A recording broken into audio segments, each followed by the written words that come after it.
So welcome to the late night edition. Oh, there goes the phone. Late night edition of Make Some Noise with Doug Jong. And tonight we're live in London. We have Andy, who I actually met, an Englishman in New York. This is a true story. Sting actually wrote that song. So we're going to be discussing the ins and outs of recording and making some original instrumental music in London. So here we go. Oh, actually, make sure you like and subscribe and share and all that kind of business. I need some friends. Here we go. Welcome, Andy. How you going, man? How are you? Hey, what's up, dude? You good? Yes. Well, thank you for joining. That's great. It's a pleasure to be on the show. And so what is happening in London, man? Because we hear everything, that's happening catastrophic here. We've already got some comments here. Veronica, hello, how are you? And Raymond, how you going, man? So what's going on in London? Like, is it pretty well, locked down still with the whole COVID situation? Yeah, it's pretty locked down. They're trying to ease everything up carefully, they say. For example, trying to put schools back in July. But there's still a lot of things that people aren't quite getting yet. It's not very clear, everything that the government is saying. There's quite a lot of people who are still staying at home and not going out and stuff. Or when they are going out, they're really keeping the distance. It's strange. I got thanked on a walk recently because someone was coming towards me on the pavement, and I went around the car to be far away from her. And as she passed, she said, "Thank you very much, thank you," and then just walked up. It was a super strange thing, but yeah, some people down here are still being really good about it. There's quite a few people in supermarkets who are just walking past you and coughing on things and stuff. So it's Yeah, right. So it's a whole new way of thinking, right? Yeah. Whole social distancing situation. What about the tube, right? Because I don't know, the news we get, I don't know if it's true or fake news. Who knows? I mean, but I don't know. Is the tube still going? Do they still? Yeah, the tube was there was some public transport working for essential workers, like the NHS staff and stuff, and they recently said that some more workers can go back. And they opened up a little bit more of the tube surface. I think it was a week last Wednesday, wherein the tube seemed absolutely packed, full of people in the same carriage. But there were fewer trains, so everybody would have to get on the same one, rather than more trains where fewer people could get on and be further apart from each other. But I'm not one to criticize the government's plans. I don't. Yeah. And with also too, what's your prime minister's name? Boris Johnson. Boris, yeah. How did that wash up, with him getting ill and all that kind of stuff? Was that a bit touch and go there for a little while? Yeah, I suppose so. I suppose so. I mean, on one hand, you don't agree with him, but on the other hand, you don't want him to die or anything. Right. So you sort of hope he gets better so you can insult him again and criticize everything he does afterwards. Oh my God. At least you're honest. So before this situation unfolded, how was the music scene in London? Is it pay to play like in the States? Or because I haven't actually been to London to actually experience that scene. So I'm just interested to understand how that unfolds. My gigging experience in London is pretty small, and I've normally played for other people. Right. But I mean, the gig experience is it's big, it's bustling. You can head out to at least 52 open mics a week. What? Wow. It's a lot. That's awesome. Yeah, that's a lot. As for paid gigs, I've not quite got there because I've not had my own stuff to play. But otherwise, I've been playing for a few people, and they've pitched up some really cool gigs in some pretty damn cool spots. So yeah, it was pretty alive and pretty bustling before lockdown, and now everything's locked down. Everyone's doing concerts from the bedrooms and stuff, or collaborating through video orchestrations. Yeah, that's exactly right. I mean, hence why we're catching up. How long before we all end up getting around in individual bubbles? I'm not sure. Good question, Veronica, and everywhere. I hope so. I hope soon. I want to walk around in a massive bubble. Yeah. So when we actually met, where were we? We were in New York on Long Island, weren't we? We were in Long Island. We were in Glen Cove. Yes, and you're an amazing guitar player. So playing your Strandberg, which we'll get to. Well, you're a one-of-a-kind guitarist, if I must say. Thank you, sir. Thank you. Well, is that the NAHS live now? Mm-hmm. Yeah, from New Cross Gate, London. Wow. Oh, man, this is cool. Oh, well, obviously not hearing sirens is not cool. I should say that. But, yeah, I really enjoyed your phrasing and also your outside playing, doing your whole shred thing, yeah. And there was footage of me playing some crazy stuff, I don't know, or, you were there. And you were like, what are you doing? And so I actually got this video. You got your phone out and started filming. Well, actually, I'll tell you what I did with that. I filmed it in slow motion. Oh! I filmed it in slow motion, and I'll send it to you because I have no idea how it is you do what you do.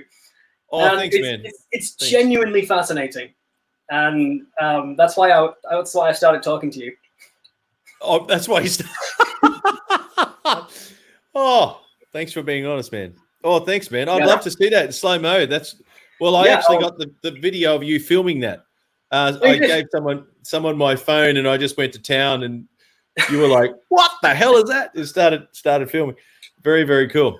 But we met in New York, and I think we just hit it off straight away, man. It was good. Yeah, we spent the last night talking for hours, right? And we hung out with some rock stars of sorts. Yeah, just Mr. Pliny, and I think we were actually kicked out. We were actually we were near a fountain or something. We got kicked out of the foyer, and then we had to go out the back and in the courtyard. Yeah. Wasn't everybody packing up and asking for people to help? And we sort of waited until they were nearly finished and then offered to help. Yeah, they were cool guys. So about the music. Because this is actually a true story. We have to stop meeting like this. Oh, sorry, they're talking to someone else. So about your music. So you've got a new record coming out. Where did you record this record? I recorded it inside this little screen that you can see me in. Hang on, let me give you another wide shot. There we go. Okay. Yeah, so I've been using Logic Pro since I started uni around about 5 or 6 years ago. Just progressively learning bit by bit. Yes. So I made it very much. In fact, most of the music that I'm writing either happens at this desk here in my living room or on a train.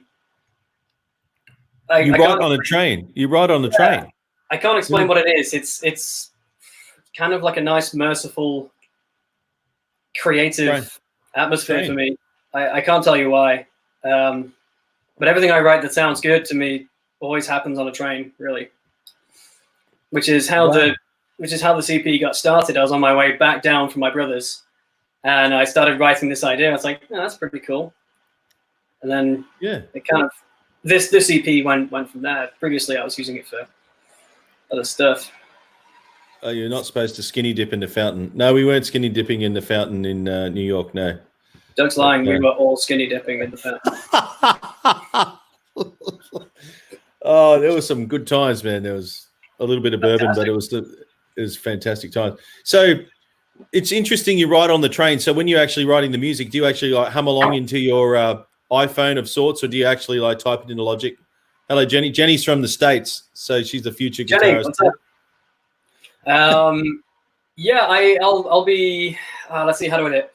So I'll be sat on a train, and I like to sing out the rhythm of what I'm about to write, because the melody for me is something that normally comes afterwards. So I'll just be sat at the computer going probably something like 7/8. Yeah. 7/8 with a couple of bars of 5. I like it. So I'll be doing that, and there'll be a few folks on the opposite side of the train looking at me like I've just fallen out of a tree. And so I'll then put that into a drum kit in Logic and just loop it around, and then try putting some ghost notes on the snare, on the cymbals, on the hi-hat and whatnot, and just wait until something fits and develop the idea and keep going with it. And sometimes it gets to the point where you have to stay on that beat and develop it until it's right. And sometimes you just think, actually, you know what, it doesn't want too much detail at this point. So you move on into say, the next section, which is either more detailed drumming or just the same. And we have a question here. Does the beat of the train on the tracks help or hinder your experience of writing drums? The beat of the train has absolutely no effect on me whatsoever. Yeah, right. Okay. I can't really hear it. I'm all completely taken up in my computer screen. So you literally sit on the train and you actually program drum beats while you're. That is awesome, man. So everything. Cool. I got into the habit early on in uni because we didn't have. Well, the drummers that were around were either hanging out with different people. I didn't want to bother them because I'm British, obviously, or they weren't really interested in playing prog. So I just kind of got crafty in learning how to draw millions of little MIDI notes, and then just moved them around, and then applied them to the different instruments, synthesizers, bass guitar, and stuff. So my process is basically a long time programming MIDI data, so then you can tweak it to get it just right, which is useful because you can then print out the score and send it across to someone else. So my setup play it live. Yeah. Yeah. So my setup now for my bassist, for instance, is I'll send him the score and he'll take it, transpose it to his instrument, and then write it down, learn it. It's dead convenient. Wow. That's pretty cool. So that's using programming to actually fast track writing a part and giving it to someone who can read. And because I remember meeting Dave LaRue, who played with Steve Morse, and he was actually playing a gig with Virgil Donati. Yeah. And I can't even remember the name of the act they were actually touring with, but I think it was Planet X with Derek Sherinian on keyboard. On keys, yeah.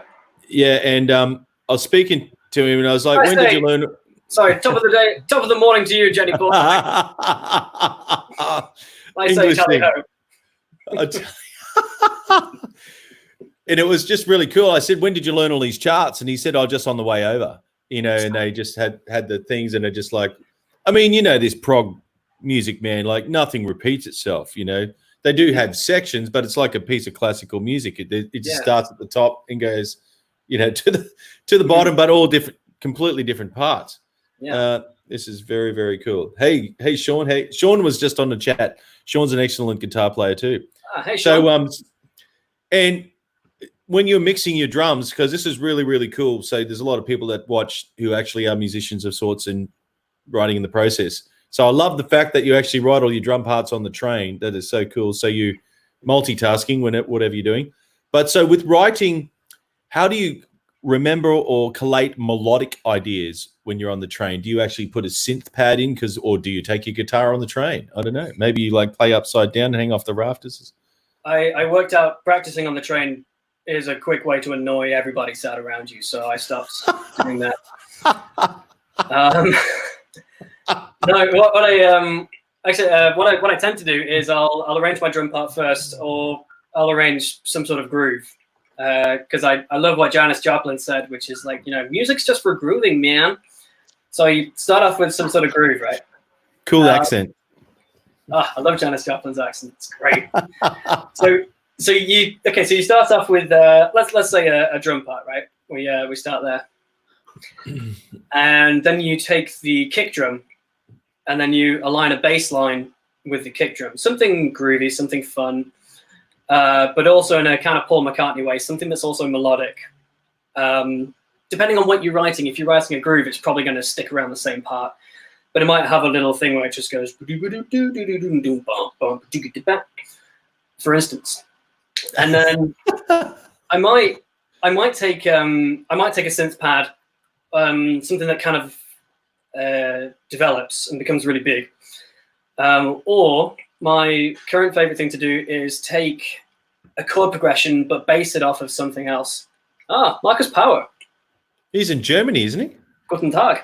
Yeah, he's in Germany. Yeah. He was also. Hey, Marcus. Hey, Marcus. How you going? I remember catching up with Marcus downtown New York. Yeah, wow. Yeah, he was the guy at Viscamp with the flying V that was so sharp you could cut yourself on it. Yes.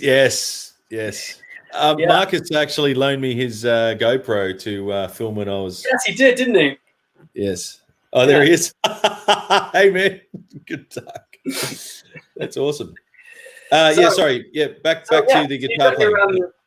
Yeah, so you've got a sort of rhythm, a sort of groove, which is very interconnected between bass and drums, or something that fits around the development of your big synthesizer. Yeah. Then what I'd probably do is work out a chord progression, but my old habit was pick some chords, chuck them together, move some notes around until they fit. And you might get lucky, but it's a really hard way to get something sounding nice. It takes a long time. Right. So it's randomization. Yeah. Right. Yeah, and then kind of hoping for the best, which, yeah, it's part luck, I think. More recently, I took some advice from some pros who were suggesting take a pre-existing chord progression or a melody, and then build your chord sequence around that. So in my third track of the EP, I based a chord progression off of a melody from the Yes record, Tales from Topographic Oceans. Wow. There's just some vocal part in it that I really like. It doesn't necessarily resolve, it's just kind of there. It's awesome. So I took those as root notes, and then I just arranged a few chords on top of it. So instead of thinking, move that note there, move that note there, I'm now thinking, what's it like if I go from a minor 9 to another minor 9 to a major 9 1/2 step down, and then up to a major 13 afterwards? As opposed to this chord, that chord, hopefully that chord, you know? Yeah. Lucky dip songwriting skills. There we go. Lucky dip. I mean, I'm not going to lie. Like, even with that method, it's still lucky dip. Yeah, right. Yeah, well, I think what you're probably explaining, what I would use that is how to create tension. So the record that I did, as I think you've heard, that's my record. And, yeah, I've got it on my shelf in my collection. All right, cool. So instrumental. So if you're out there listening, maybe have a listen. Yeah, so I, instead of just writing out the chord progression, obviously that was based off an exegesis. So I did an honors in composition and this is the byproduct of it. But I wasn't really using chord progressions, but I was creating tension through heavy.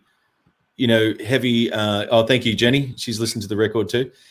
Mr. Vi's producer actually produced it. Mr. Greg Worth. He mastered it. Yeah, he mastered it, and sounds quite effective. Thank you, sir.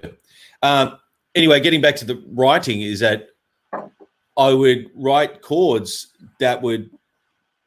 It was all about the feeling of the chords. So sometimes it would be, musically incorrect. Writing, flat 5 chords next a semitone apart, or whichever, or even having a drop 2 or drop 3 chord. But I just love that kind of weight. So it almost sounds like a 7-string. There's the British kid Jacob Collier, who's pretty big on the scene. If anyone's he's awesome. I think everyone should check him out.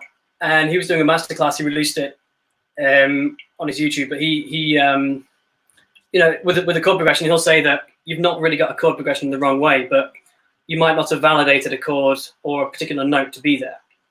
So essentially, you can take any chord, put it in any progression, but as long as you somehow connect it, either beforehand or afterwards, then every chord progression, every chord fits, which is kind of mind-blowing when you think about it. He watching his videos, actually, Doug, good name, Doug. Oh, there it is, Doug. I actually dug very deeply on negative harmony to get my head around negative harmony, and that just blew my mind. Blew my mind. Sorry? Did you manage to get it? I mean, I understand it, but the next thing is putting it musically. So it's every chord has a mirror. That's the negative harmony of it, and all my previous concepts of music theory, it doesn't fit. I had to read this book, and it's cool. I'm writing stuff now as I was trying to show you just before the show, and as you could hear, all the jazz and altered states. That's true. We have no wrong note if you put it in the right place in the right way. Very good. And anyway, getting back to Jacob Collier. So have you gone to his master classes or something like that? I went to a couple of his gigs, so that's kind of a master class. Well, hey, Doug digs Doug. Yeah, there we go. If you got any questions too for Andy on the other side of the world, he's actually live in London, actually. So please ask. And he's writing some original. Is it just instrumental? Are you singing as well, or? It's just instrumental. It annoys me to have to write lyrics. Yeah, it annoys you. Okay, so from capturing. So you put some synths. You got on the train. You do the drums and you do some synth sounds, and then getting back to actually putting the harmony together. Okay, so putting the harmony together. I guess a rhythmic synthesizer helps to give you a sort of groove. What I'll also do is, if I'm writing something, it's because I'm thinking of a song I like or a particular moment of a song I like. So, for instance, there's a part in the title track of my EP, Clockwork People, which has a certain feel to it, which I'd heard in a different song. So I started to recreate the feel, and then work out a pattern, a rhythmic pattern, and then on top of it to create a melody. I'll normally go about it in two ways, which would be either to take the melody, transcribe it, put it into Logic on a nice sounding synthesizer, and then change the notes around, change the lengths, move it, fit it in with the rhythm. Or if I'm not on a train or don't have access to a guitar, I'll look at using patterns, but on the guitar, but more like shapes, as opposed to this is a Dorian scale shape. I'll think, okay, if I use fingers 1, 3, and 4 and move them around and see what happens with this. Interesting. Or by detuning a different instrument. I've got a guitar in the other room which is tuned to, I think it's A flat 9 sus2, which is like A flat, E flat, A flat, E flat, A flat, B flat. It's open tuned like that. Yeah, so it's really symmetrical. So if you pick out a pattern, then it's more likely to sound in tune or good. And wow. Like progressively, bit by bit, you work out where does this pattern go next. You might move it up a few frets, or you hit a different note, and now you've changed key. Yeah, I'll kind of go from there, really. That's awesome, man. Or I'll just kind of, you got that feature on Logic. You just sort of loop a section, and then you just play and play and play and play, and it just re-records, and then you sort of compound the best bit, and then you have something there. Yeah, comp the tracks together. Yeah, that's awesome. That's awesome. And so after that, so you've got your chords, and then do you bring it back home, and then you feather it out with a bass line? What do you do there to finish off recording the track? I don't know. I guess it goes for a long time. Yep. Because it's prog, and when you get bored of a certain mood, you change it. Julian Gregory. Oh, that's my dad. Hey, Dad, how are you? He's the guy who told me not to do this. Oh, really? Yeah, aged about 3 or 4, he said, "Don't do this." So we said, "Don't play guitar. Just be a musician." And now, we're all musicians. And we got a question here from Jenny in the States. You might want to answer. Modes considered scales? Yeah, sure. Okay, that was the answer. Just sure. Of course they can be considered a scale. It's a progression of notes. Yeah. It's got a harmonic center. Yep. Just getting the English version of it. Your dad's actually explaining here. Dorian is a scale. Yeah. Well, my dad's a violinist for the BBC Philharmonic, and What? That is awesome. That's cool. He loves getting into chats about stuff like this. So I think Jenny Portnoy just found a friend. Okay. Yeah. Well, that's sensational. Yeah. Well, I'd love to talk to your dad as well sometime. Yeah. As you already know, imagine me, but smaller and bolder.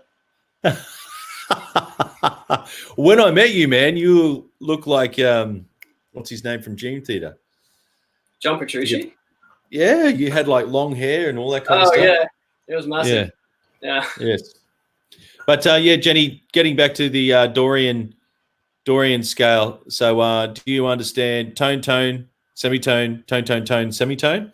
All the intervals. I hope you do. Anyway, a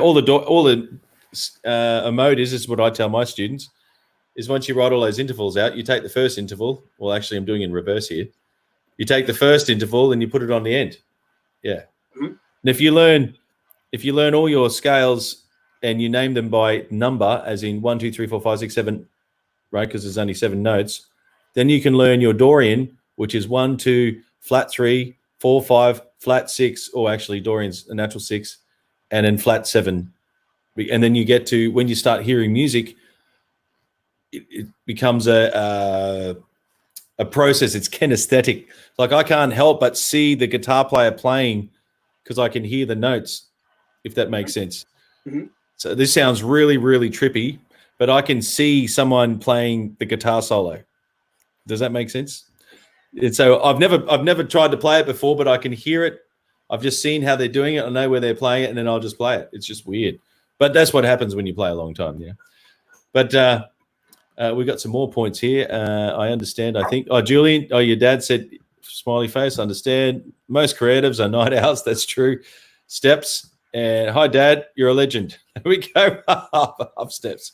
Spot on there. And nope, I got it. Okay, awesome. So there you go. There's a guitar lesson in the middle of that. So, okay, about your record. So you've done that. And so what about guitar sounds? So when you're tracking them? So for this, I've used a lot of the Neural DSP plugin. I've been using the Plini plugin. I started off with my my Boss ME70, which I've been using since about 2011.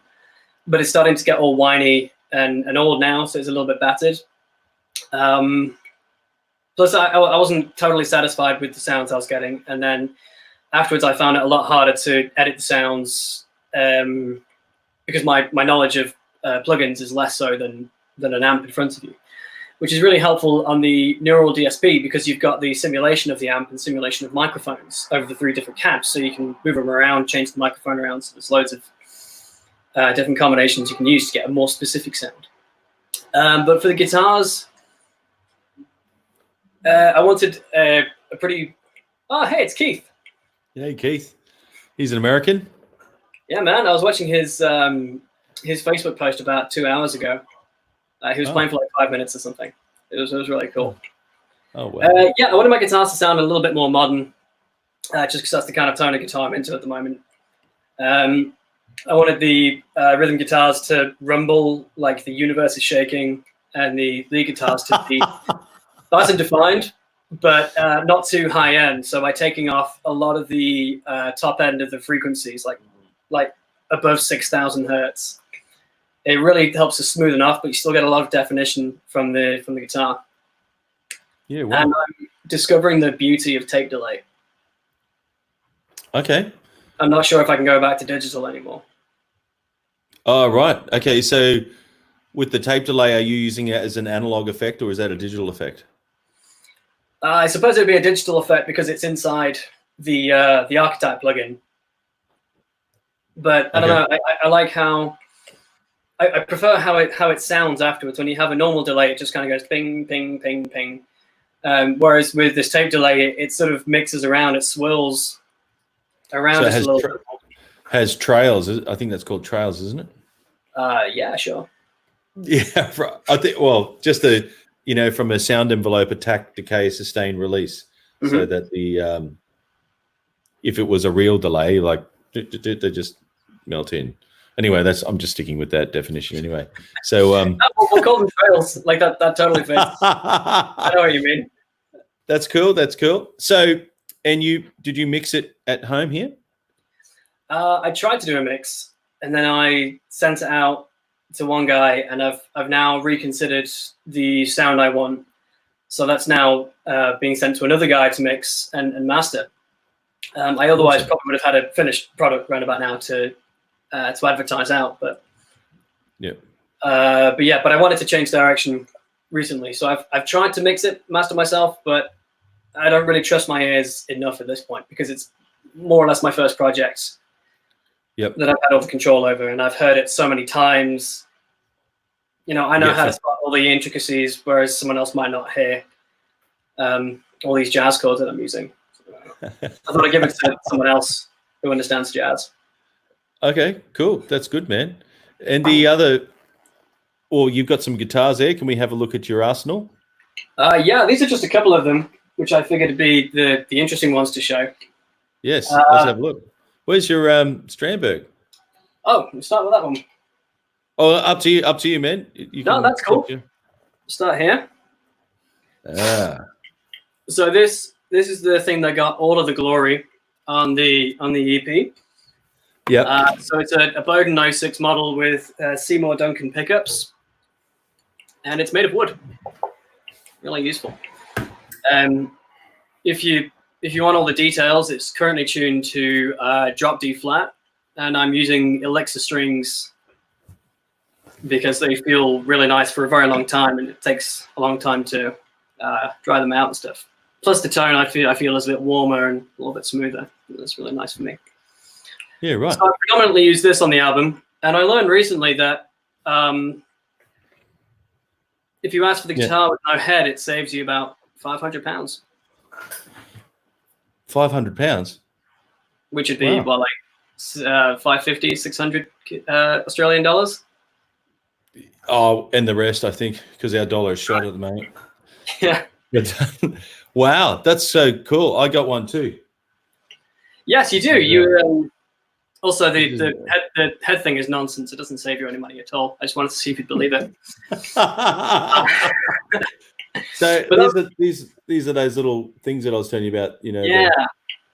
Yeah. Well, mine are just the factory standard, so I imagine they would be the aluminium ones. You got a trem. Yeah. Mine's not a trem. Where did you get yours from? Just in England, or?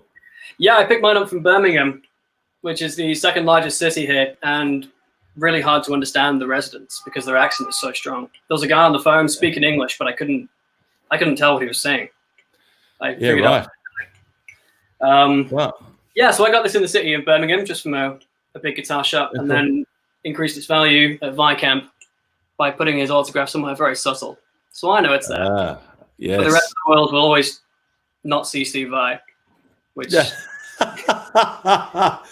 my little victory.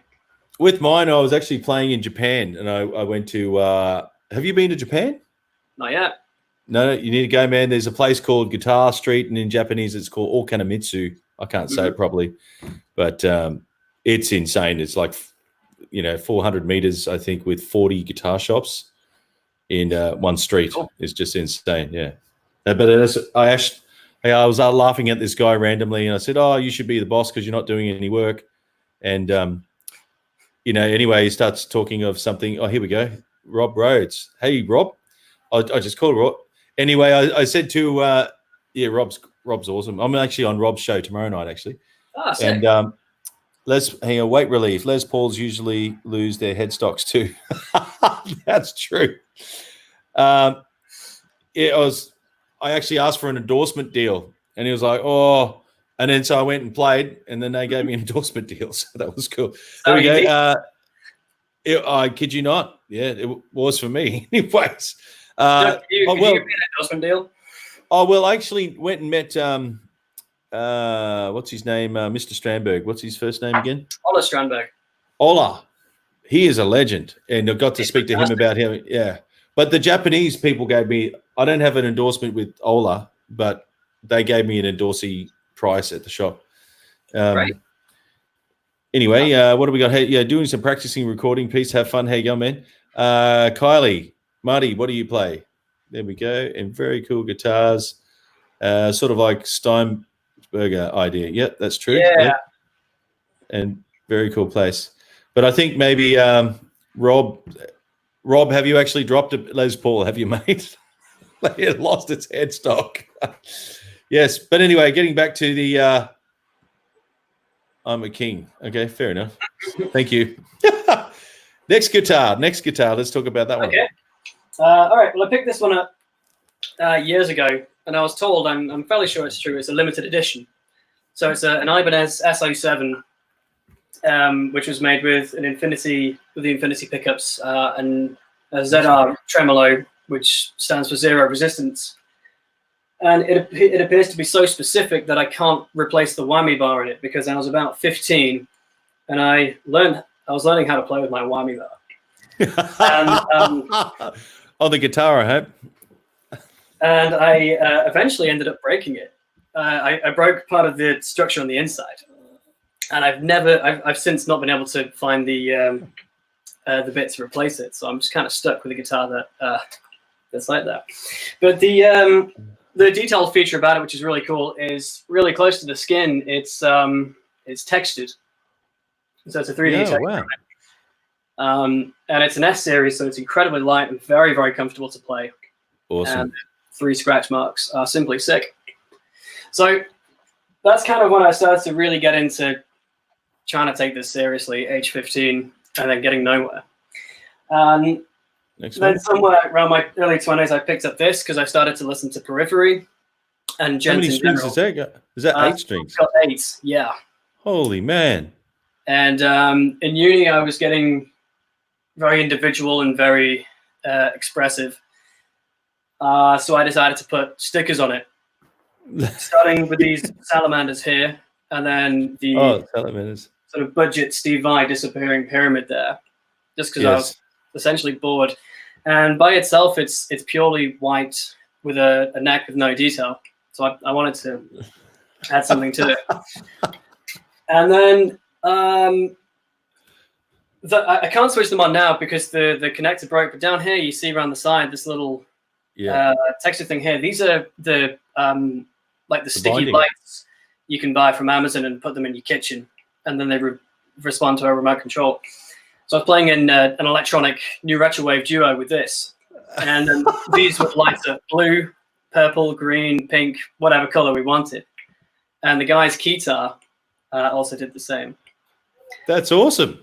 Yeah. So I got this a while ago, but I don't particularly use it for gent. I'm not really a gent player, but for using it to pad out textures, particularly in one of the tracks on my EP, Tree Skin, this gets featured quite a lot. It's just providing some more depth underneath.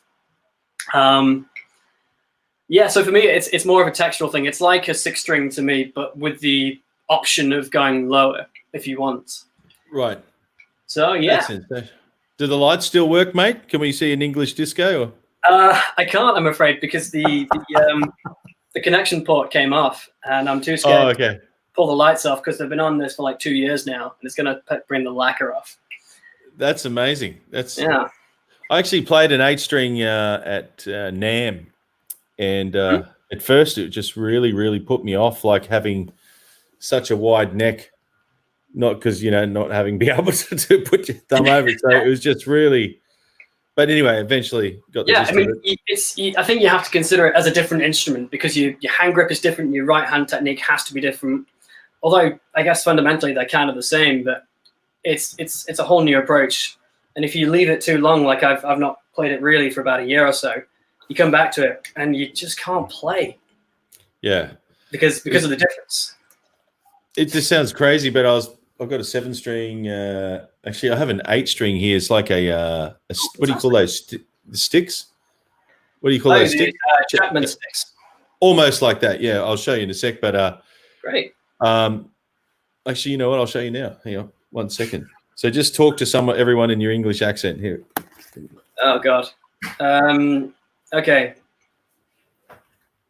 Hey. Hi from London. Everything is under control here.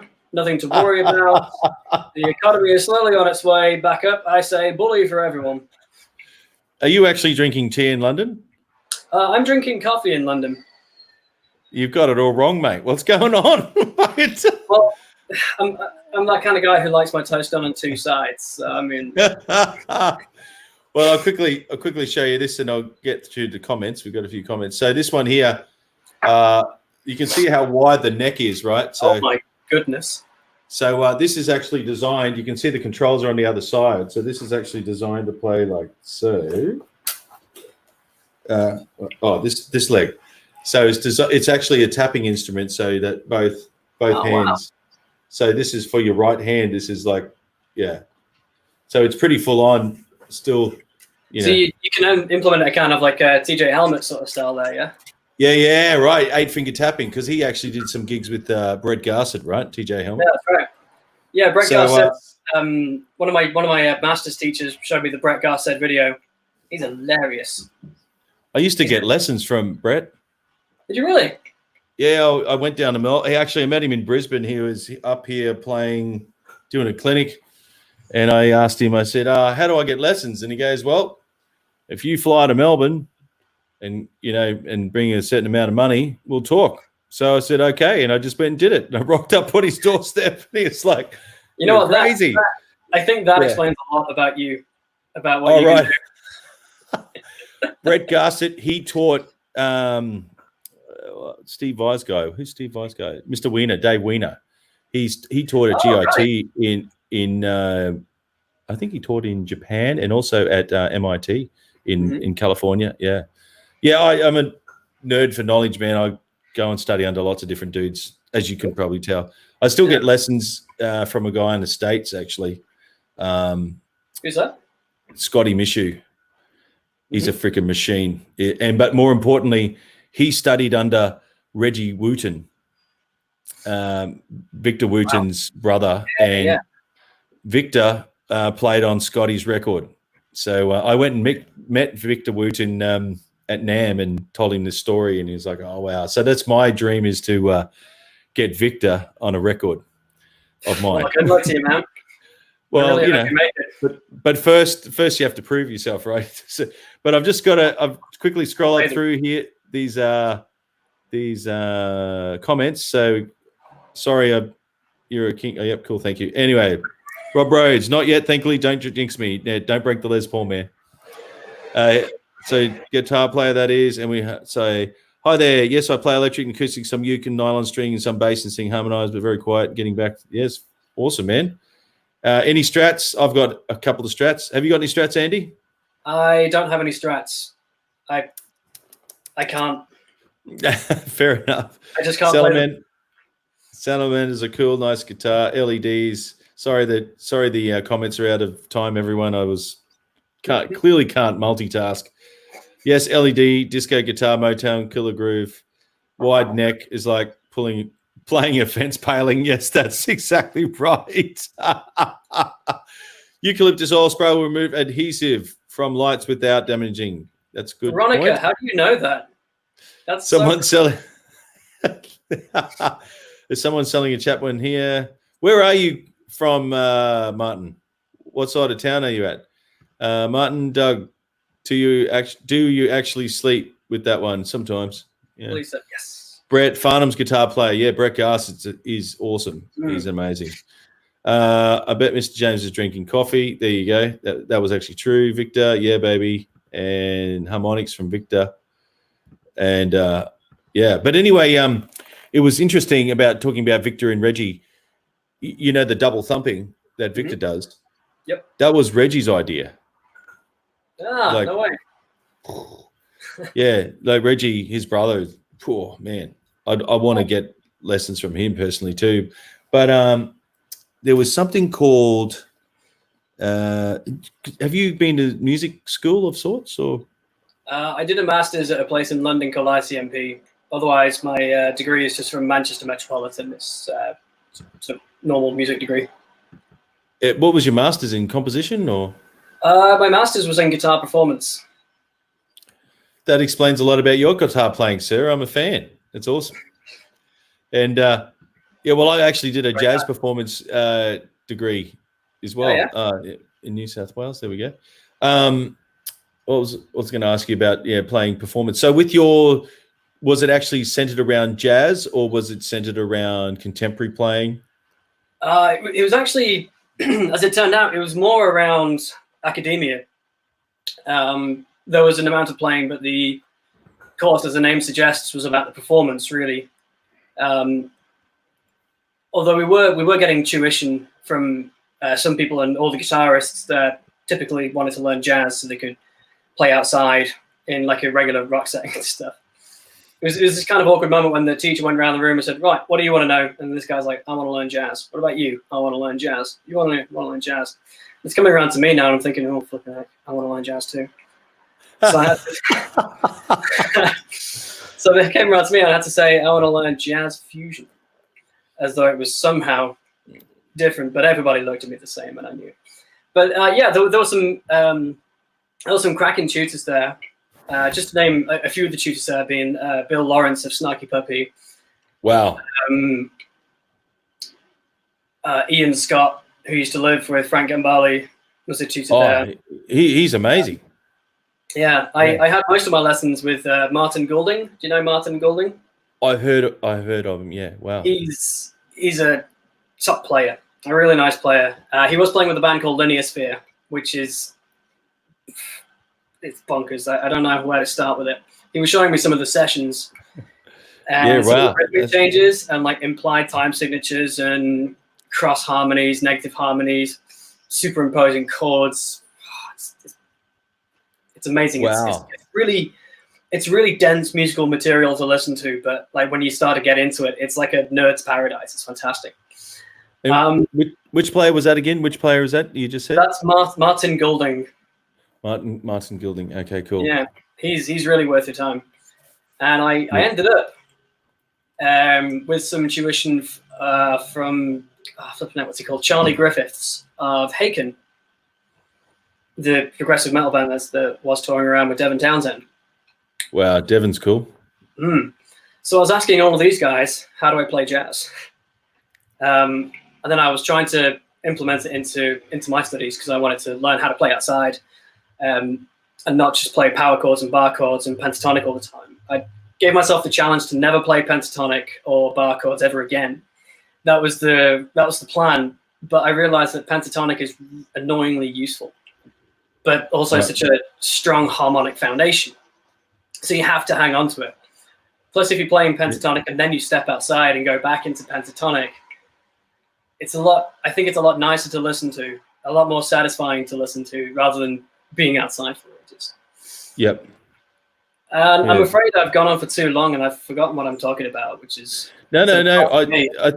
I think this is great because I think exactly what you're talking about, being the artist versus the listener. So I really love stepping outside. I'm an Alan Holdsworth fan, and one of my mentors, Clyde Shipke, who I'm doing a project with as well. I'm a sponge when it comes to all this kind of stuff. And as you know, you've seen me play. I love stepping outside rhythmically. I love stepping outside melodically, and just stepping outside of the guitar itself to like play with your ears or something. Yeah, because I use different parts of the body to actually make music, actually.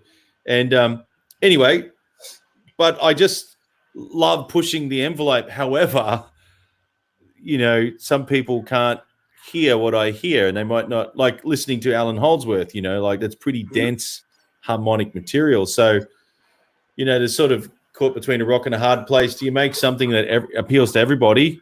Yeah, I mean, it's kind of, or not.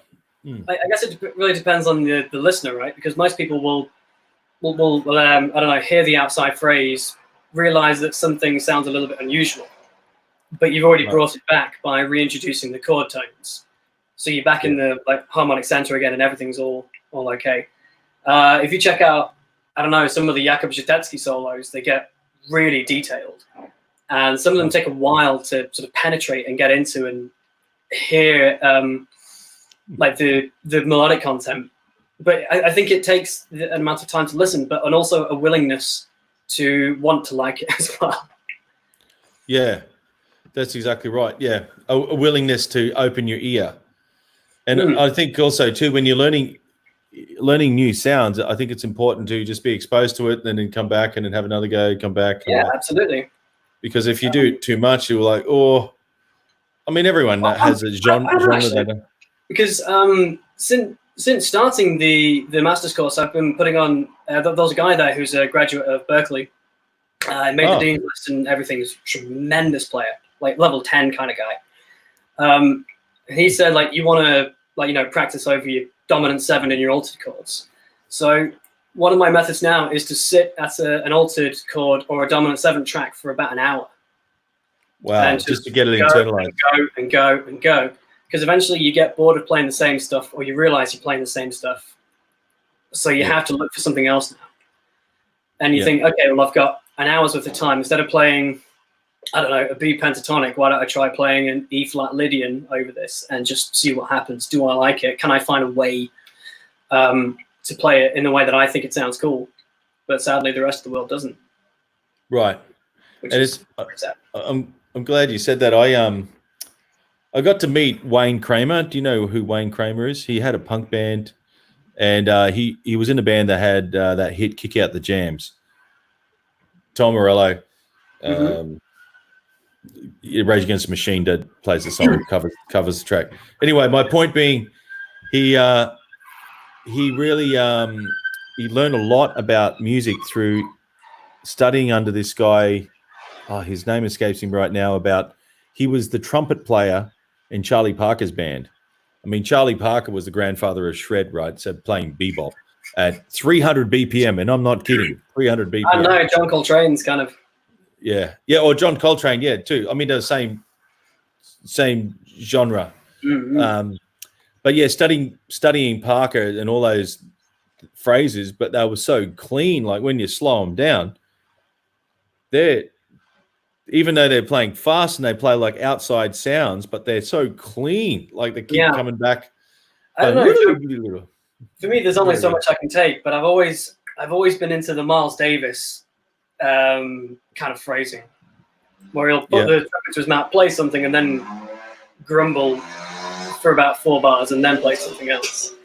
I don't know. For me, that really works, and then he'll chuck something in that's I don't know, outside, or a little bit like, oh, did he just, or like, I don't know, a symmetrical pattern or a polytonal pattern, which is new ideas. There's a real Holdsworth area, I think.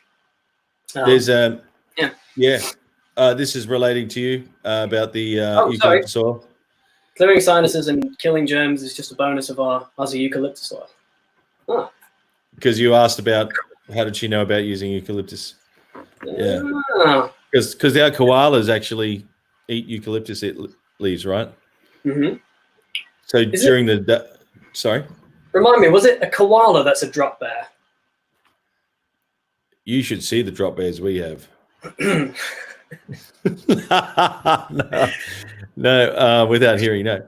Actually, I should show you something. I took this picture just last week, actually. I'll just put it there. Where? Can't find it now. It should be right here. There you go.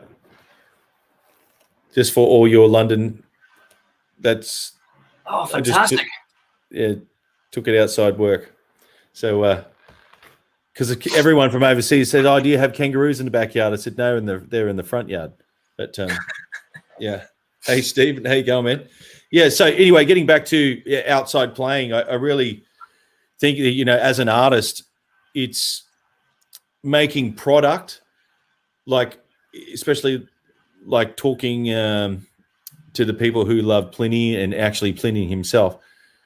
When you're making something that's so like cutting edge rhythmically, or if you're on the front of a genre per se, as opposed to making music that appeals to the masses, like what comes first, the art or the money? Like I know everyone's going to say art, but at the end of the day, you have to convert that into $1 if you're going to keep making it, right? Sure. Yeah. Yeah, but I don't know, what's your take on that? I guess my take would be make it satisfying enough for yourself. Because if I were to make music that only I liked, although I'm probably coming across as a really coherent, maybe intelligent person on this video call, maybe. The real truth of it is that I've got a really poor way of explaining everything in my head, which in my head is perfectly well justified and explained, but when I say it to someone else, it just makes no sense, or makes very little sense, or they've not got the dots the same way I have. I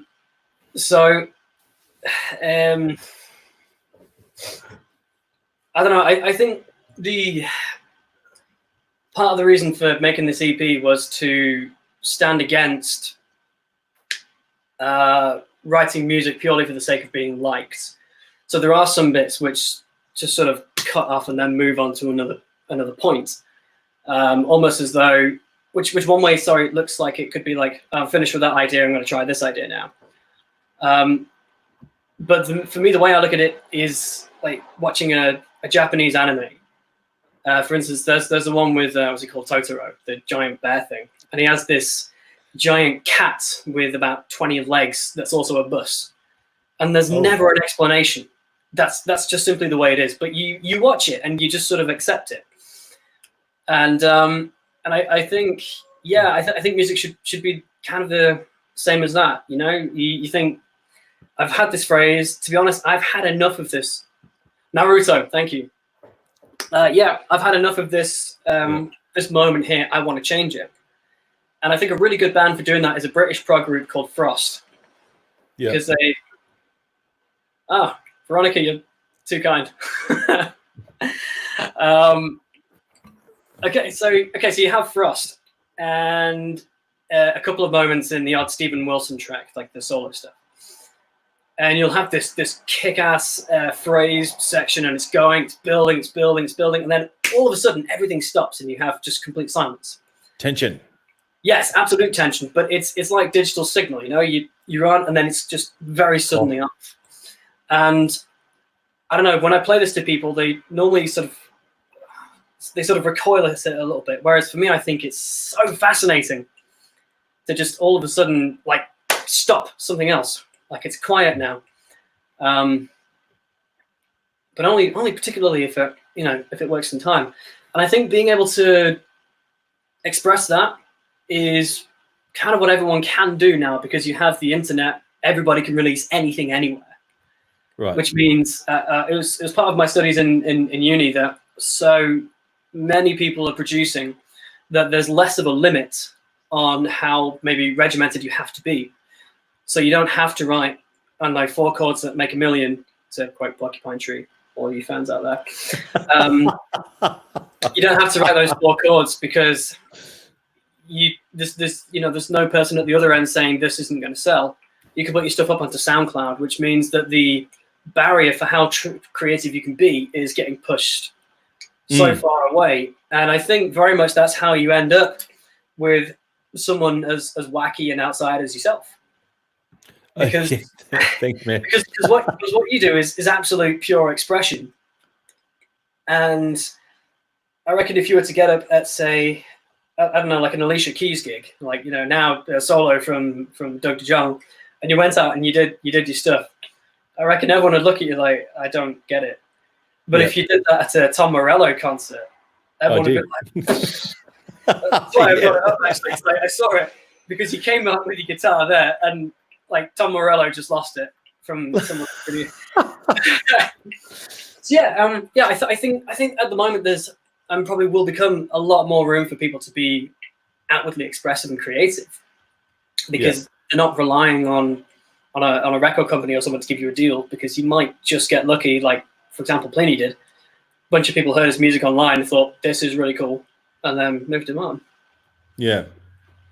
And actually, I like what you said there about context, and I think the power of the internet, it's not so much genres now, like big collective groups, it's niches, you know. And I've been unpacking this concept about having super fans. So there's this model going around the internet, I'm not sure, maybe you have seen it, is that you being an artist, what you need is 200 super fans. Oh, I see. Right. So all you need is 200. And if they all spend $100 on you to start off with, times 200, that's like $20,000. And yes, that's really small fry to start off with and to live off, but you got to start somewhere, right? So it's just well, it's not really new. It's probably true. All of us are super fans of something, whatever band, whatever artist, or maybe it's even cooking. I'm sure people actually spend lots of money on their cooking utensils, because actually I have a frying pan that I'm really anal with. Anyone using it, no one's allowed to use anything metal in my frying pan. Why? Because whatever I cook in it, I can just like one wipe, wax on, wax off, and the frying pan is clean, like zero cleaning. Yeah, but anyway, my go-to is ergonomics. So for anyway. I think also it is interesting, the thing you say about the super fans. I think there is a correlation between how complex and how like theoretically dense your stuff is compared to the stuff that's maybe less detailed. But what I mean by less detailed is that there is physically less there. So part of one of my projects on my master's was to study Haken, Stephen Wilson, and Pliny, and then I compared them against like a sort of a similar act. And if you look at, say, the Spotify figures for Pliny, they're pretty high. But if you look at someone's music who's extremely intricate, like Jakub Czytecki, it takes, I think, and I hope he doesn't mind me saying this, but I think it takes more time to get into because there are so many layers of detail. Where's he from? Is he from Denmark or something? He's in Krakow in Poland. Poland, okay. Yeah, Jakub Czytecki is in Poland. Whereas if you listen to Pliny's stuff, there's it won't have all of the like fiddly guitar parts that Jakub Czytecki has, but it's very melody centric, and then you have all the harmonic and rhythmic interest all around it. It's fascinating, but eccentric. And then I think it might be easier for a person to listen to a piece of Pliny rather than Jakub Czytecki, and therefore will give maybe Pliny more listeners, more followers on social media.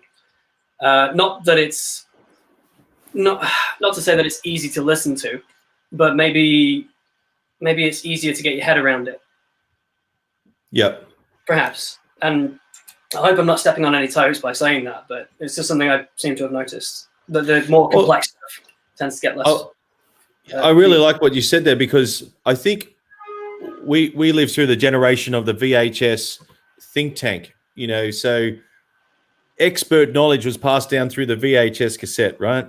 And then the next generation was, after that, was all the tape cassettes, then CDs, then DVDs, and then YouTube. So YouTube's been around since 2003, is it? Or 2005? I can't remember. Anyway, so it's now time where people's,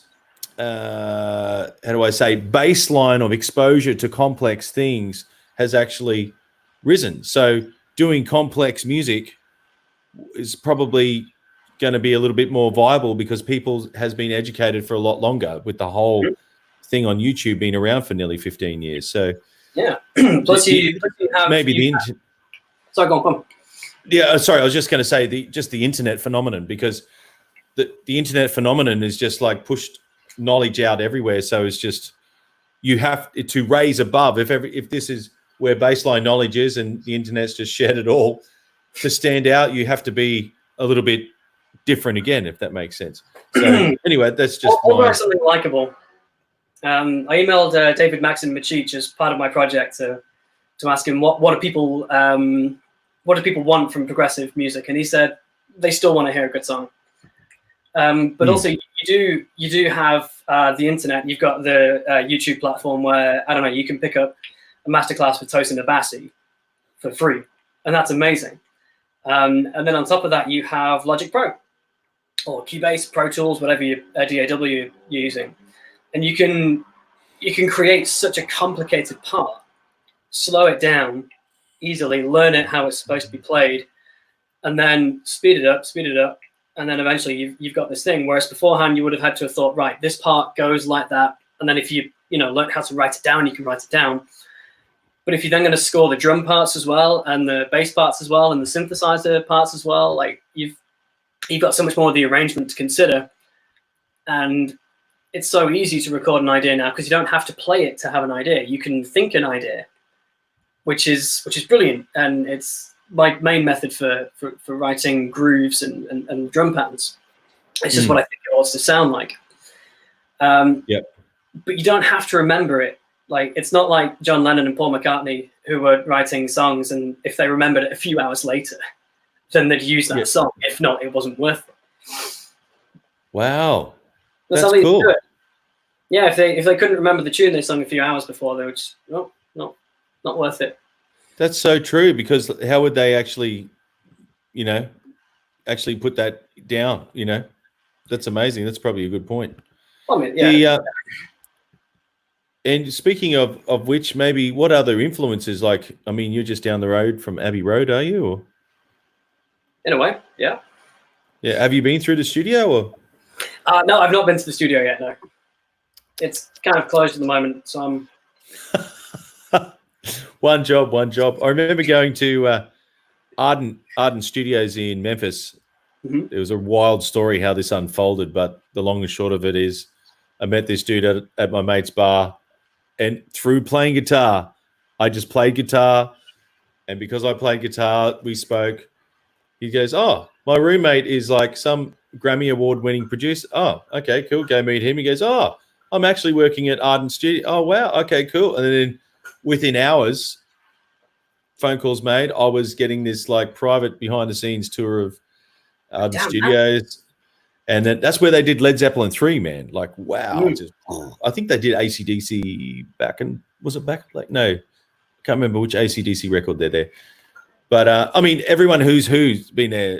ZZ Top, Billy Gibbons built Studio C, which was fantastic. Anyway, my point is, this all unfolded, and I got to see this Mellotron. I didn't even know really what a Mellotron was. Anyway, it was the Mellotron from Strawberry Fields recording that the Beatles used. This guy bought it from in England.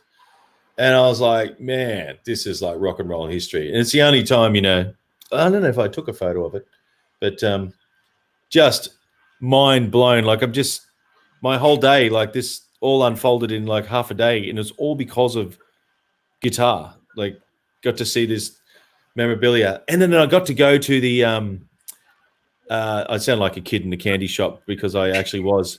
I got to go to the record mental, what?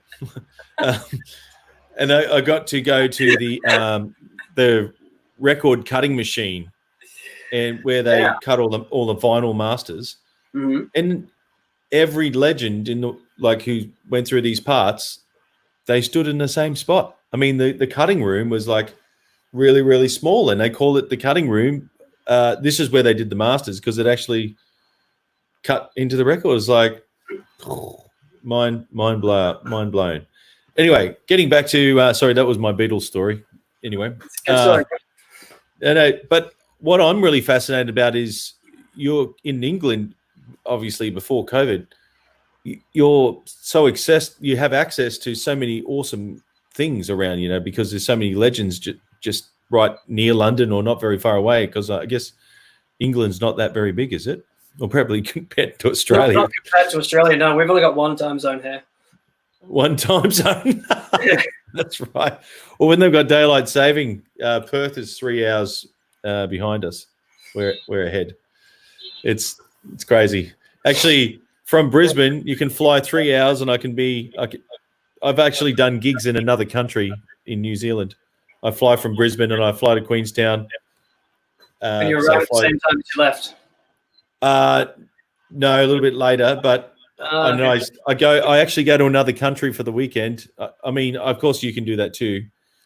But in my state, if you fly northwest from Brisbane for 3 hours, you're still in the same state. Like, it's just so big. It's just that's ridiculous. Yes, ridiculous. Yes, I can't. I don't know. I don't get it. Australia is the same width as the US.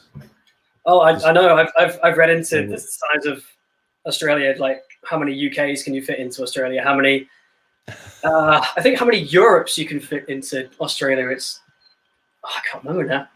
Oh, you'll have to come down under, man, and we'll make some music.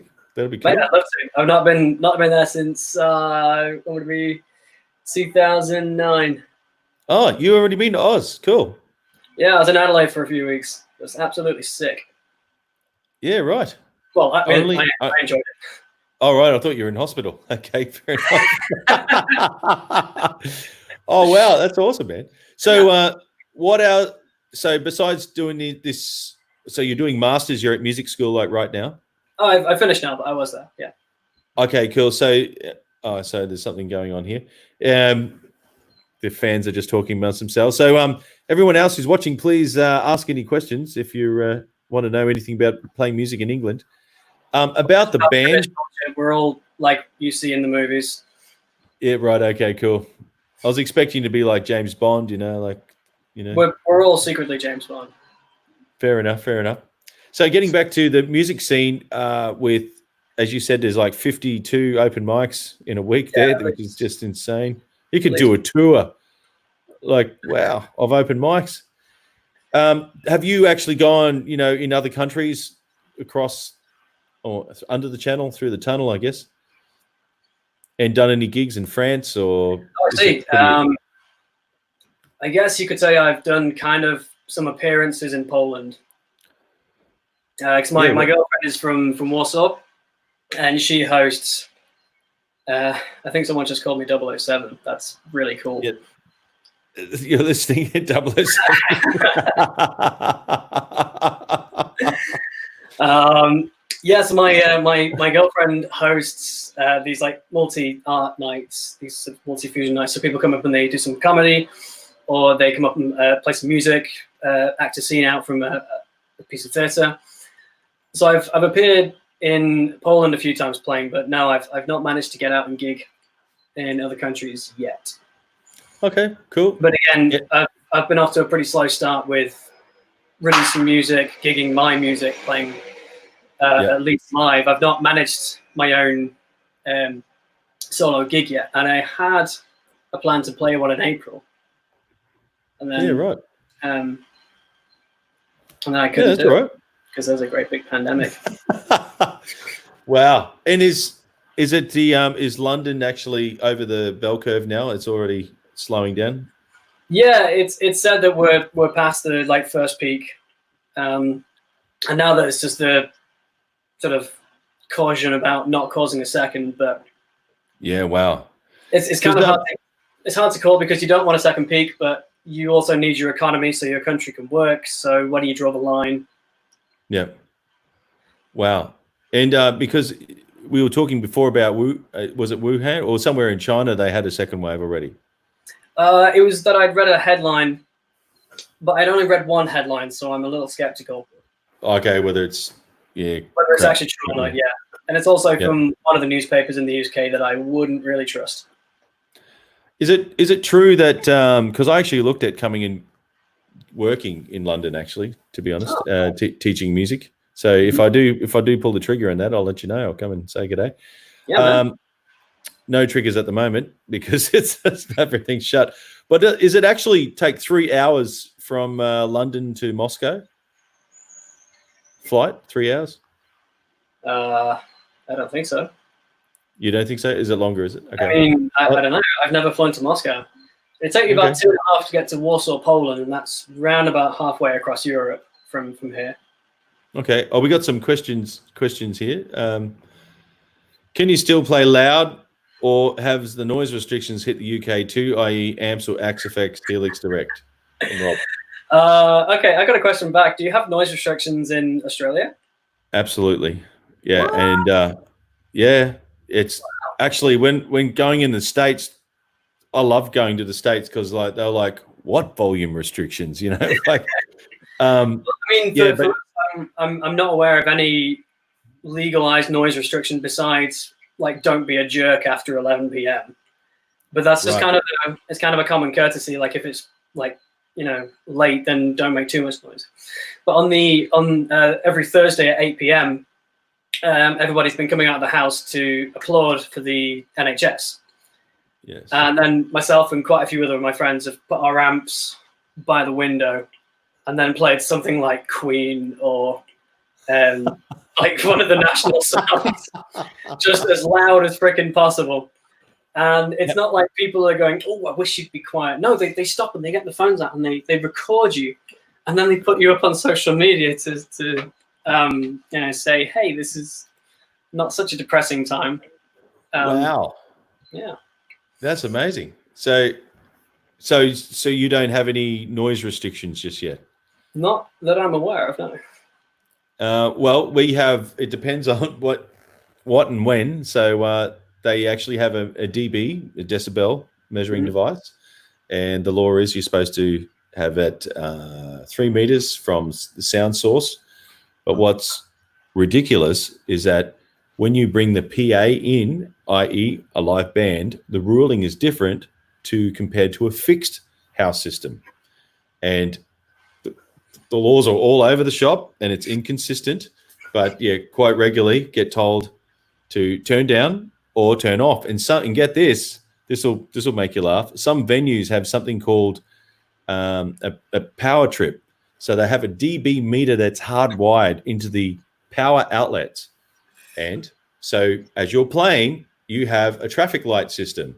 So if it's below, I think it's like 90 dB or whatever, it'll be green, all green, green, green, tip, tip, tip. And then orange is like, watch out. And if it goes on to red for like, it depends on the room, 3 seconds, some rooms, or 7 seconds, some other rooms, it will trip the power to the stage. And I mean, everything on the stage is dead, right? So usually if it's an acoustic kit, you'll just hear acoustic kit.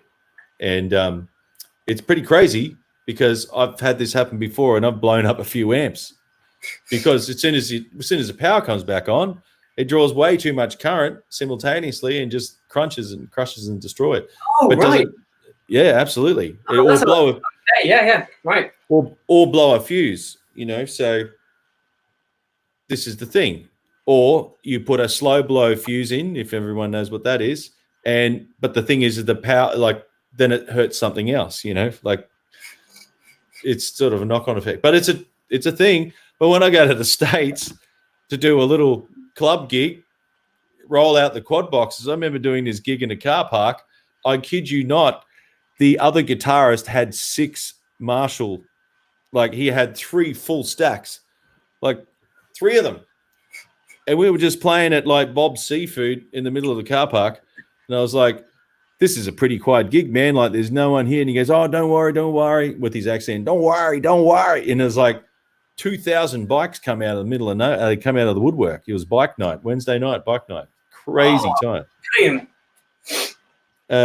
Here we got this. So we got a question from Keith.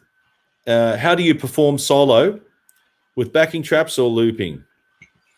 Currently, Keith, neither of the above because I'm not performing yet. Although when I am performing, I'll be using a backing track for the synths, unless I can find a guy who's got at least 3 keyboards for all the different sounds. So the drums, guitars, and bass would all be live. Yeah. Oh, that's cool, man. Here's a tip for when you're getting mastered, man. I didn't know this until I spoke to some other guys playing in the States. Do 2 mixes. When you're getting it mixed, do what they call a naked track. So you remove the lead track. And what's important is that you get both tracks mastered in the same mastering house. So I got one track done and I didn't have my naked tracks done at the time. And they sound completely different. Like they just sound completely different. So as an instrumentalist, get the naked tracks done as well. Okay, here we go. Here's Rob. So one venue on the Gold Coast in Australia was an 85 dB limit outdoors. Oh my God.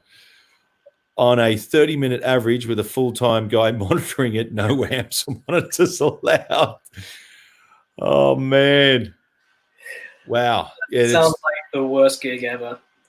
Yeah, but it's a thing, man. It's a thing. Yeah, well, many going back.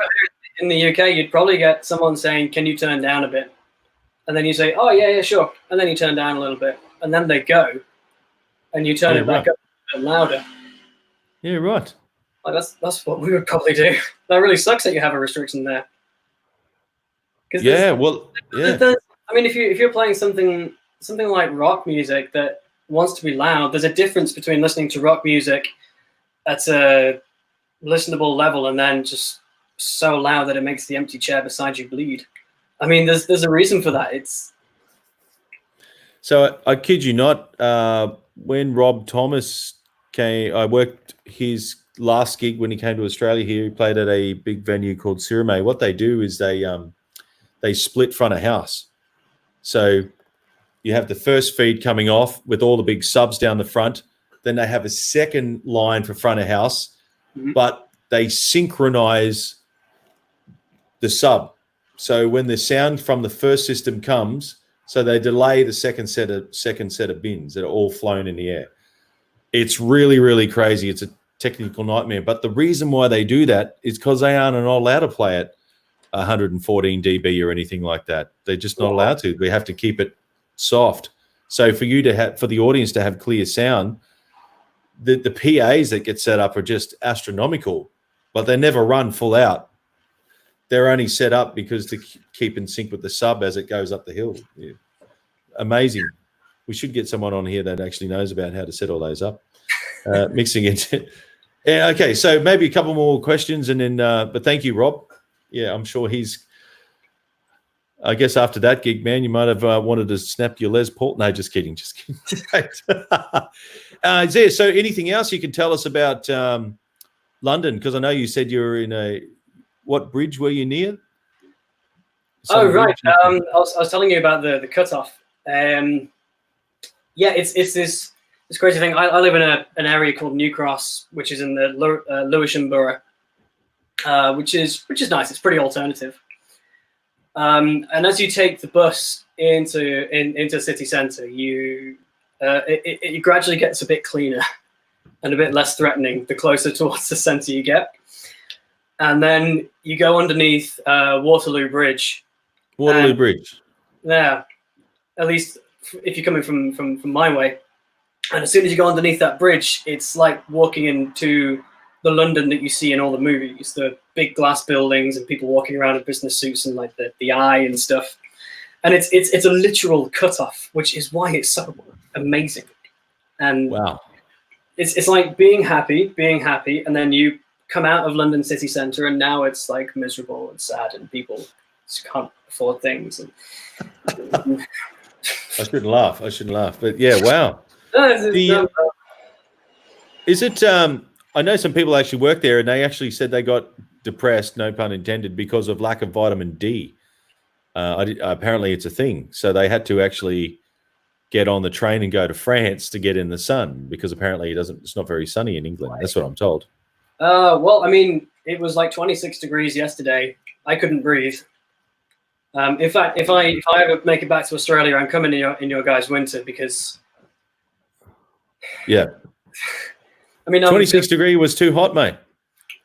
Well, I'm originally from the north of England, where it's normally pretty cold. It's quite. I'm from a little place that's up in the mountains. It's really high above sea level. There's this town called Buxton. It's the town in the UK which is the highest above sea level. So wow. I'm used to it being really cold and windy, grey skies and rain particularly. You come down to the south and it's so much warmer. And if you're in a city, you've got more pollution, so it retains more heat. Oh, wow. If you're in between buildings, it's capturing the rays down in the alleyways, which was so hard in Manhattan in the city centre. So yeah, for me, 26 degrees is just too much. I mean, we were hanging out at Vicamp in what, like 35 was it? And that was nothing. That was way too much. The summer just gone, man. It was 46 degrees here. 46. Nah. I mean, it was probably hotter elsewhere. I mean, if you keep going west from where I live, it gets really, really hot in the middle of the desert there. That's my mum. This is my mum saying, need white light. So, yeah, from England. So my grandmother was English. So, really? Where's she from? Yes. Mum, you better answer that one. I think it was Liverpool. Cool. Liverpool. But here's a funny thing about, changing tact about grandmother. My grandmother actually influenced me about my music career. And it wasn't until later in life I became a music teacher and going through to the con and going through jazz school and all this that I actually understood the process. So when I was little, I would sit at the piano. Oh, there's my mum saying hi. Hey, where's Nana from, Mum? Yeah, so our air conditioners, we set our air conditioners at 24 degrees, man. Stockport, that's where my grandmother was from, Stockport. No, get out of here. Yeah. I was born in Stockport. I was literally born in Stockport. Wow. And then Buxton is like a 45-minute drive away. Wow. There you go. So when I was little, I would play at the piano. Like my grandmother would actually do something, and I was really, really little. Then she would go to the kitchen and make tea and all this kind of stuff. And anyway, she would say, like, can't you get that right? She would like actually give me a high expectation, right? So out of any, as a teacher, if you expect high, it either makes or breaks the student, right? That's just how it is. So anyway, understanding as a young person, she would like, come on, get it right, get it right, get it right. And then she would come back and she would play it once and then she'd yell at me, you need to hear that. Can't you hear that? Can't you hear that? And so I was like, oh man. But that was probably my first and best music lessons ever about the expectation. Okay. And so, I mean, as you know, you've seen me play now, and you know, I think that's where it's actually started. But maybe I don't know, did your father influence you in your yeah, hugely being hugely. And I think I can pinpoint it as well. When I was growing up, I decided to become quite stubborn, kind of for the sake of being stubborn. But I found that being stubborn was pretty useful because it gets things done. And there were kind of two moments. And there was one when my brother told me, and I quote, "You shouldn't listen to Dream Theater, you should be listening to jazz." And that was the time when I was about maybe 4 or 5.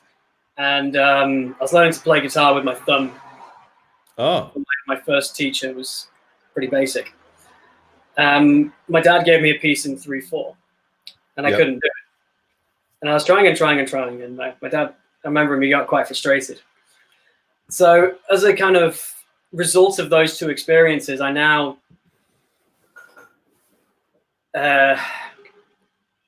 actively not write in 4/4 to try and find my dad.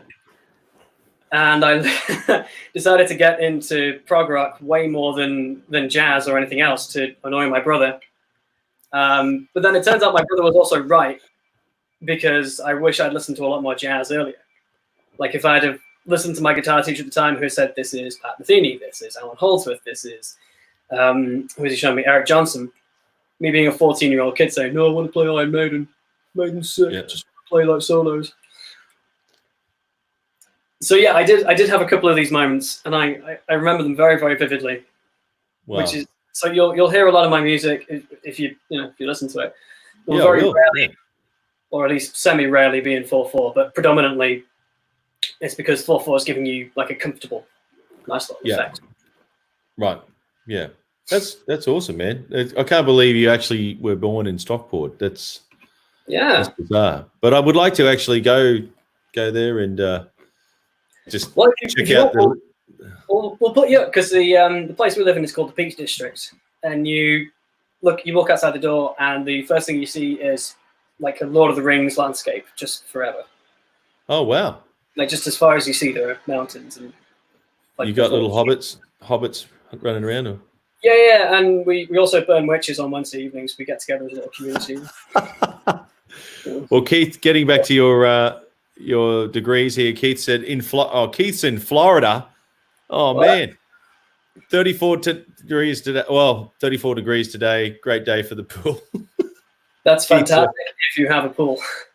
We need to go to Florida, man. We need to go do some shredding in Florida. I'd love to do that. Yeah, I mean, we'll just both get on a plane, shall we? I mean, US my grandma let me keep her very big, thick, comprehensive art history and world book. Now excel at art theory back in high school. Oh wow, awesome! Yeah, wow, that's fantastic. And we got here Martin, jazz and reggae, disco fusion. Could be new and different. Yeah, so I'm actually. This sounds really crazy, but you know me, so you'll probably believe it. So I want to start a new genre called diffusion, which is gent and fusion. So yeah, I want to call it diffusion. Yeah, but anyway. Well, I would probably call it Doug. Call it Doug. Yeah, well, we'll have to get together. But anyway, if is there any more? What about maybe one more question? If anyone else is watching, please ask Andy some more questions. We're actually, Keith just said anytime. We are welcome in Florida. So thank you, Mr. USA. Well, if you want to come to Oz, if you guys come to Oz, I'll put you up too, man. Come and couch surf. Come and couch surf, man. And I got a studio here, so let's come and make some music, make some noise. That's the name. Actually, I should put I go to all the trouble to make these things. There it is. Make some noise with Doug Jong. There we go. go to all the trouble to do these things. I forget to put it up. Anyway, what was I talking about? Confusion. Yeah, that's a good name from a genre. Confusion. Excellent. And so what about any closing comments then, Andy? What? Because we've been on now for like an hour and a half. That just flew. But yeah, but any closing comments, or did you want to do any playing of anything about you want to show on the guitar or something like that? Well, I guess anything I probably would explain or show would just be overindulgent, self-glorified stuff. Although, yeah, I want to go to Florida. Yep. Okay, maybe let's talk a little bit of outside, because I remember a lot of people at Vicamp. There was one guy, I'm never going to forget him, because he was amazing. I don't know why, he just was. And he'd be sort of partway through one of the Stig Matheson lectures, and he's like, top end guitar player. He's teaching us about going outside, and the guy, like everyone else at Vicamp, was just always noodling. I remember he came up to me. It was the night after one of the jams, and he this guy can play like twice as many notes as I can. He can play like 3 times faster. He can set his guitar on fire. And he said, because he stopped and then he walked back and he said, "What were you playing last night?" It's like, I don't know, maybe Lydian or something. But there's my roommate and me and him were talking about melodic minor a lot. We were nerding out over it, and the goal was to use Locrian flat second as often as possible, which has a real nice sound to it.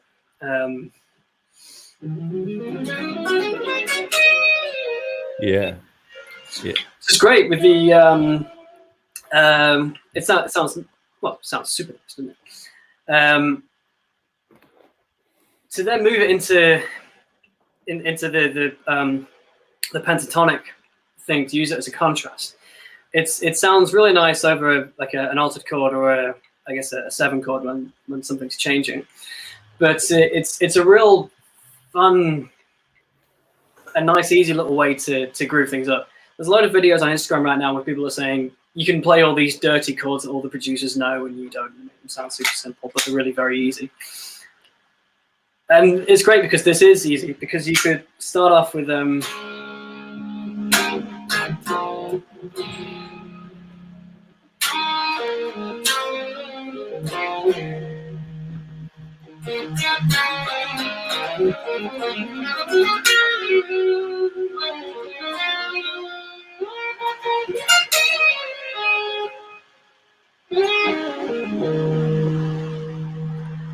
and I also found that recently trying to play anything with a flat fifth instead of a regular fifth sounds just annoyingly cool. Let's try this one.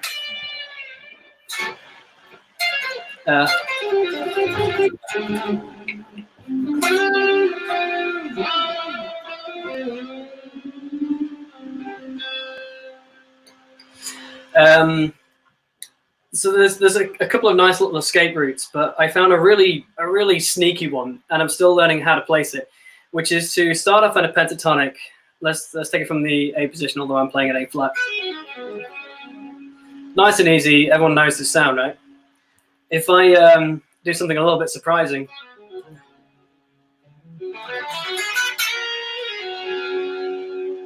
which is to play a major pentatonic a half step up.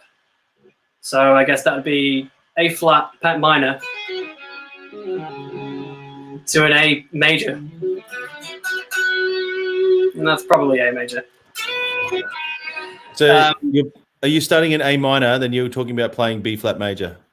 I was talking about starting in A flat minor and then moving to an A major.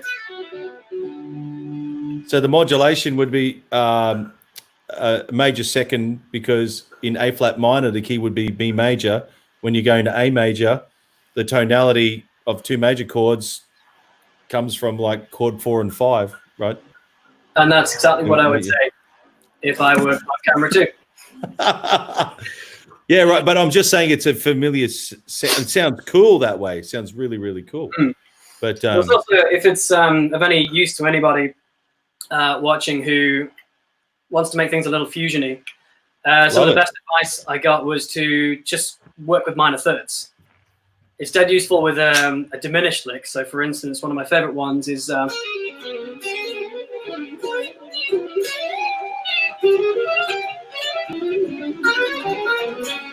You just move it around in minor thirds and you stay in the same chord, which is super cool. But if you move, I don't know, let's take a melodic shape.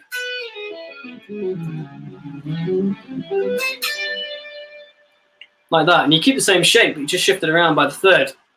It's super, super cool. I think it sounds fantastic, and I've put it in the release of the EP quite a lot, because with chords it's quite nice as well. If I play this. The resolution up is like somewhat uplifting, but also gives you just a nice little like flavor of tension as well. Is that augmented chord you just played there? With the sharp 5? No, it's like a sharp 5. 13 or something. There you go. Yeah, it's got a sharp 5. Oh yeah, cool, man. Excellent. Yeah. Love it. I love that tense stuff. I love it. Yeah. Well, I found a really nice progression the other day, which is a minor 9. So whatever this is, chucking a major 9, and then finish on a minor major 7. Yeah. And as you come around on the second time round, half a step up. Same chord, half a step up. And I swear down, that is how Alan Holdsworth did everything. I reckon he was tricking us all. He was just playing minor major 7 chords and just moving them half steps. I would love to hear that. I love that because he was a master of bitonal. Having a scale that could function just as easily over a major and a minor chord, but it was the same scale. Like, what the hell? Man, bitonality to start. What's that? Sorry? It was a master of bitonality to start. He wants a chord chart.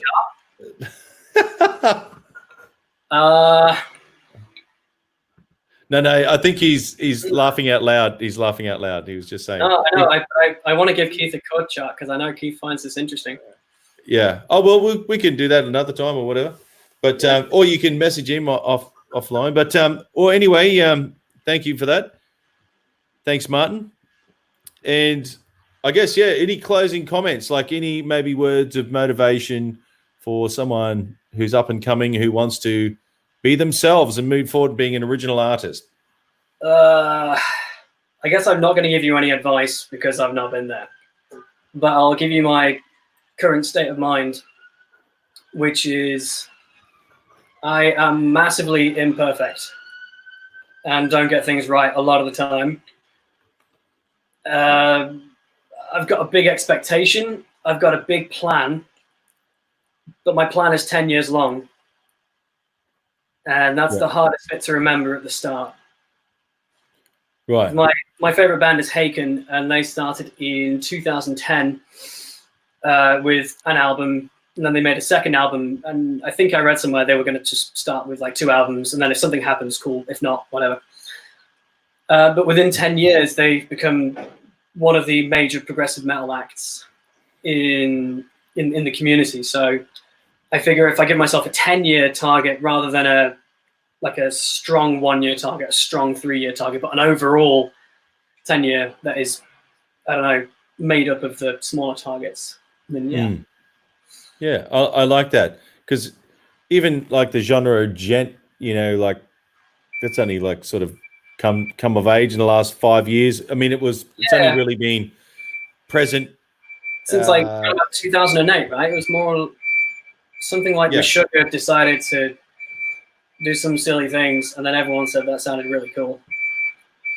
And when you think about it, it's just the opposite of shred, right? So shred is playing, intricate with left hand melody, but Gent is playing intricate right hand low. Sorry, intricate left hand high, intricate left hand low. Right hand low. You know what I mean? Unless your animals as leaders, which is like just everything. Yeah. I saw Tosin play at NAM. He played on the main stage. Yeah. Awesome. So so many cool things happen there. We'll have to go there next time. Oh, hang on, the imperfection thing. There's I'm going to give you a really good British accent now. Like I've been practicing this whenever I tell this story. There's a documentary, Progressive Rock, how it all began from the 1970s from down in London. And there's the drummer Bill Bruford, used to play with Yes, and then obviously went on to his own stuff. And there's this thing, he's sat in his lounge, and he goes, "Oh no, I like mistakes in my music. Yes, it reminds me that people aren't robots. I like mistakes." And I think I don't know. It's nice when you hear these things, and maybe it hits a little bit harder when someone of, say, the status of Bill Bruford says, "I prefer it when people mess things up." Wow. Yeah, I mean, it's a kind of phrase I saw somewhere. Perfection is kind of ridiculous. Right. Yeah, I actually agree with that too. And it's very funny, back in the day with digital editing, I make sure everything line up so it's really, really, really very humble. And Andy, you will do well and deep in heart and ideals. Very good, very good. I love it. And it's from Veronica there. Yeah, I like all the noises and the scratches and all the hiccups that go with it because it keeps it real, right? Yeah. In fact, in the second track of the EP, I decided to leave all of the string noises in and the buzzing of the finisher recording, just because it's real, because that happens, right? Yeah. And Keith just said there is such a thing as too perfect. Well, probably lazing by the pool in Florida is probably too perfect, mate. So we're actually getting ready for the winter right now, so I can't ride the Harley because it's a bit too cold. Or I just need to put on some. Have to put on some. You don't know what cold is, mate. No, I probably don't. Yeah, rock and roll. But anyway, thank you for staying on. So we might pull it up stumps there. But thank you everyone for watching. Please like and subscribe Andy's page down there. This is my Instagram account there because I've not set everything up on Facebook and stuff.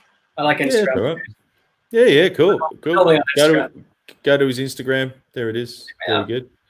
Cool, man. We'll stay on the line, and we will do this again soon. Amazing. Thank you very much for having me on the show.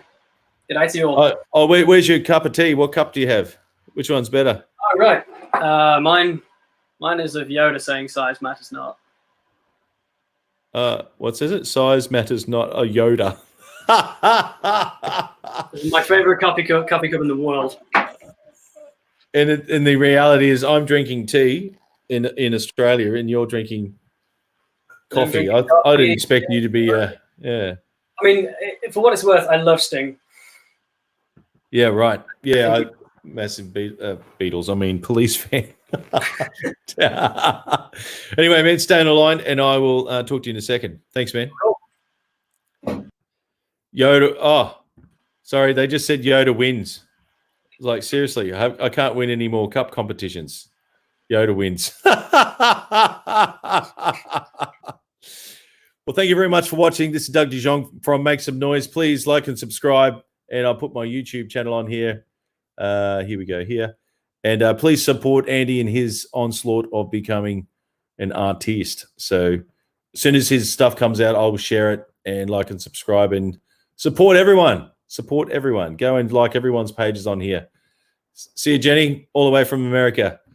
And now another cup if Twinings. That's exactly right. See you again soon. Please like and subscribe. I'm Doug Jong. See you next time.